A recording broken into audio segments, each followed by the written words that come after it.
नमस्कार। आज हम एक ऐसे सवाल पर बात करेंगे जो कई माता पिता के मन में घूमता रहता है कि हम अपने बच्चों को अच्छे संस्कार कैसे सिखाएं, वो भी बिना किसी दबाव के, बल्कि खेल खेल में खुशी खुशी। चलिए नवकार मंत्र से प्रेरणा लेकर एक बहुत ही सरल और आनंददायक रास्ते को समझते हैं। ये सवाल है ना, लगभग हर किसी के मन में आता है। हम सब चाहते हैं कि हमारे बच्चे अच्छे मूल्य सीखें, पर साथ ही ये भी डरते हैं कि कहीं धर्म या आध्यात्मिकता उन पर एक बोझ ना बन जाए। तो फिर रास्ता क्या है? चलिए आज इसी सवाल की तह तक चलते हैं। देखिए, सबसे पहला और सबसे जरूरी कदम है हमारी अपनी सोच में एक बदलाव लाना। हमें डर, रटने रटाने और सख्त नियमों के पुराने तरीकों को अब पीछे छोड़ना होगा और अपनाना होगा दया का, समझ का और सबसे जरूरी आनंद का रास्ता। क्योंकि जब सीखना मजेदार होता है ना, तो वो सबक जिंदगी भर याद रहता है। तो अब बात करते हैं कुछ ऐसी प्रैक्टिसेस की जो असल में खेल जैसी लगती हैं। ये खास तौर पर 3 से 12 साल के बच्चों के लिए हैं और इन्हें करने में बस कुछ ही मिनट लगते हैं। याद रखिए, ये साधनाएं हैं, कोई सजा नहीं। पहली प्रैक्टिस का नाम ही कितना प्यारा है, नमस्ते 5 गुण खेल। इसमें नवकार की हर लाइन को एक बहुत ही सरल अच्छे गुण से जोड़ा गया है। जैसे नमो अरिहंताणोम का बच्चों के लिए मतलब है उन्हें नमस्ते जो गुस्सा नहीं करते। हर लाइन के साथ बच्चा धीरे से नमस्ते करता है। ये मंत्र को असल जिंदगी के गुणों से जोड़ने का एक बहुत ही प्यारा तरीका है। दूसरी साधना थोड़ी और क्रिएटिव है, रंगों के जरिए। आप बच्चे से बस पूछ सकते हैं, आज तुम अपने मन के लिए कौन सा रंग चुनोगे? और हर रंग एक अच्छे भाव से जुड़ा है। जैसे सफेद है शांति के लिए या हरा दया के लिए। मंत्र बोलते समय बच्चे को बस उस रंग और उसके गुण की कल्पना करनी है ना, उनकी क्रिएटिविटी को जगाने का एक खूबसूरत तरीका। अच्छा, ये सोने से पहले की एक बहुत शक्तिशाली लेकिन सिर्फ 30 सेकंड की आदत है। बच्चा बस एक वाक्य दोहराता है, आज मैंने किसी को दुख नहीं दिया, और अगर दिया हो तो कल मैं उसे ठीक करूंगा। इसके बाद मन ही मन में एक बार नवकार। ये आत्मचिंतन की एक बहुत ही कोमल और प्यारी शुरुआत है। और ये सिचुएशन तो हम सब जानते हैं, जब बच्चे की भावनाएं उन पर हावी हो जाएं। जब वो बहुत ज्यादा गुस्सा हों या रो रहे हों, तो डांटने की बजाय ये तरीका अपना कर देखिए। बस उनके पास बैठकर प्यार से कहिए, चलो एक नवकार साथ में बोलते हैं। आप हैरान हो जाएंगे कि अक्सर 30 सेकंड के अंदर ही उनका मन शांत होने लगता है। ये उन्हें अपनी भावनाओं को संभालने का एक जबरदस्त टूल देता है। आप सोचिए, स्कूल जाने से ठीक पहले ये 30 सेकंड का छोटा सा रिचुअल पूरे दिन के लिए कैसा पॉजिटिव माहौल बना सकता है। बच्चा तैयार है, बैग पहना हुआ है, बस एक गहरी सांस लेता है और धीरे धीरे मंत्र बोलता है। फिर माता पिता एक आशीर्वाद की तरह कहते हैं, आज तुम किसी को दुख नहीं दोगे, और बच्चा वादा करता है, मैं एक अच्छा इंसान बनकर जाऊंगा। दिन की इससे बेहतर शुरुआत और क्या हो सकती है? अब इन गुणों को और भी आसानी से समझाने के लिए चलिए एक कहानी सुनते हैं।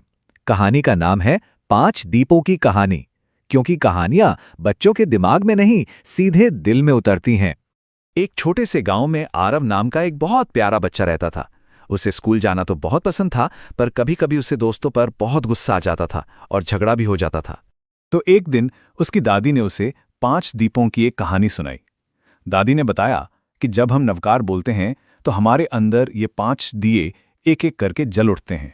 दादी ने कहा, सबसे पहला दिया बोला, मैं गुस्से के अंधेरे को हराता हूं। ये नमो अरिहंताणाम की शक्ति है जो हमें शांत रहना सिखाती है। फिर दूसरा दिया मुस्कुराया और बोला, मैं मन के मैल को धोकर दिल को एकदम साफ और पवित्र कर देता हूं। ये नमो सिद्धानम की पवित्रता का प्रतीक है। तीसरे दिए की लौ थोड़ी और ऊंची हुई और उसने कहा, जब भी जिंदगी में कोई भटक जाए तो मैं उसे सही रास्ता दिखाता हूं। ये नमो वायरियाणाम का मार्गदर्शन है। चौथा दिया ज्ञान की रोशनी फैलाते हुए बोला, मैं सिखाता हूं कि अपना ज्ञान दूसरों के साथ कैसे बांटना चाहिए। ये नमो उपवज्झायाणम का गुण है जो हमें एक अच्छा शिक्षक बनाता है। और आखिर में 5वें दिए ने बहुत ही कोमल आवाज में कहा, मेरा सबसे बड़ा गुण यह है कि मैं किसी को भी किसी भी तरह से दुख नहीं देता। और यही तो नमो लोए सव्व साहुणम का सार है। तो इस कहानी का असर देखिए। अगले ही दिन जब स्कूल में आरव को किसी बात पे गुस्सा आया तो उसे फौरन पहले दिए की बात याद आ गई। उसने मन में सोचा, पहला दिया, गुस्सा शांत। और आप यकीन नहीं करेंगे, उसका गुस्सा सच में शांत हो गया और वो मुस्कुरा दिया। लेकिन इन सभी साधनाओं और कहानियों से भी ज्यादा जरूरी एक चीज है, और वो है माता-पिता का अपना व्यवहार। क्योंकि बच्चे वो नहीं सीखते जो हम कहते हैं, बच्चे वो सीखते हैं जो हम खुद होते हैं। तो सबसे जरूरी बात यह है कि कभी भी डर का इस्तेमाल ना करें।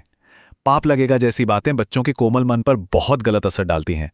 जबरदस्ती तो बिल्कुल भी नहीं करनी है। इसके बजाय खुद शांति से बात करें, मुस्कान के साथ लीड करें और एक अच्छा उदाहरण बने। ये लाइन इस पूरी बात का सार है, इसका निचोड़ है। बच्चे हमारे शब्दों को नहीं, हमारी भावनाओं की लहरों को पकड़ते हैं, हमारी एनर्जी को महसूस करते हैं। अगर हम शांत और प्रेम से भरे हैं तो बच्चे भी वही सीखेंगे। हो सकता है ये सभी बहुत छोटे छोटे कदम लग रहे हों, लेकिन यकीन मानिए इनके परिणाम बहुत गहरे और बहुत बड़े होते हैं। ये एक धीमी लेकिन बहुत स्थिर प्रक्रिया है। समय के साथ इन कोमल अभ्यासों से बच्चों में पॉजिटिव बदलाव साफ देखे जा सकते हैं। उनका चिड़चिड़ापन कम होने लगता है, उनमें दया और संवेदनशीलता बढ़ती है, झूठ और हिंसा से एक नेचुरल दूरी बनने लगती है। असल में ये एक अच्छा इंसान बनने की नींव रखता है। और अंत में बस यही एक विचार इन सब में सबसे महत्वपूर्ण है। हमें बच्चों को नवकार सिर्फ सिखाना नहीं है, हमें इसे अपनी जिंदगी में जी कर दिखाना है। जब वो हमें दयालु, शांत और सच्चा देखेंगे तो वो खुद ब खुद उन मूल्यों को अपना लेंगे। तो असली सवाल ये नहीं है कि हम बच्चों को क्या सिखा रहे हैं, बल्कि ये है कि हम खुद कैसा जीवन जी रहे हैं। जय जिनेंद्र।